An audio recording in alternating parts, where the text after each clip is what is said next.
সারা দেশেই তো এখন ভয়ঙ্কর গরম, তাই না?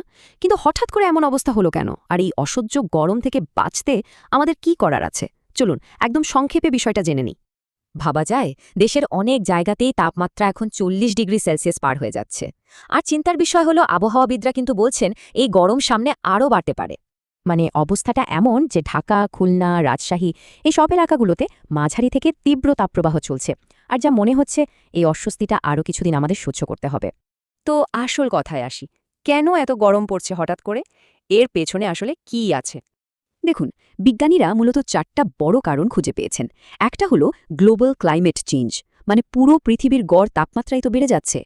আরেকটা কারণ হলো এল নিনো, যার জন্য সাগরের পানি গরম হয়ে আমাদের এদিকে বৃষ্টি কমে যায়।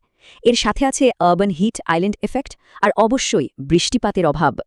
এই যে আরবান হিট আইল্যান্ড এফেক্টের কথা বললাম, এটা কিন্তু বেশ ইন্টারেস্টিং একটা ব্যাপার।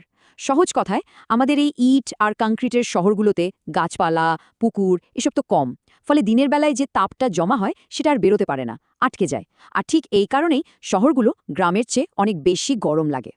আচ্ছা, কারণ তো মোটামুটি বোঝা গেল, কিন্তু এখন প্রশ্ন হলো এই অবস্থা থেকে বাঁচতে আমরা কি করতে পারি? আমাদের হাতে কি আছে? প্রথমে নিজেরা কি করতে পারি সেটা দেখি। সবচেয়ে জরুরি হলো প্রচুর পানি আর তরল খাওয়া। শরীরকে একদমই শুকোতে দেওয়া যাবে না। চেষ্টা করতে হবে দিনের সবচেয়ে গরম সময়টা, মানে ধরুন বেলা 11টা থেকে বিকেল 4টা পর্যন্ত বাড়ির ভেতরে থাকার। আর বের হতেই যদি হয় তাহলে অবশ্যই হালকা রঙের ঢিলেঢালা পোশাক পরতে হবে।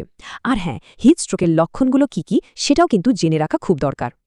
এটা তো গেল ব্যক্তিগত পর্যায়ের কথা, কিন্তু লম্বা সময়ের জন্য ভাবতে গেলে আমাদের সবাইকে একসাথে কিছু কাজ করতে হবে। যেমন প্রচুর গাছ লাগাতে হবে, শহরগুলোতে সবুজ আর জলাশয় বাড়ানোর উদ্যোগ নিতে হবে, আর সরকারের পক্ষ থেকেও আগে থেকে সতর্কবার্তা দেওয়াটা খুব জরুরি। তো সব মিলিয়ে আমরা কারণ আর করণীয় দুটোই দেখলাম। এবার একটা প্রশ্ন থাকলো, এই যে এতগুলো কথা হলো, এর মধ্যে থেকে ব্যক্তিগতভাবে নিজের জন্য কোন একটা পরিবর্তনকে আপনার সবচেয়ে বেশি জরুরি বলে মনে হচ্ছে? ভেবে দেখবেন কিন্তু।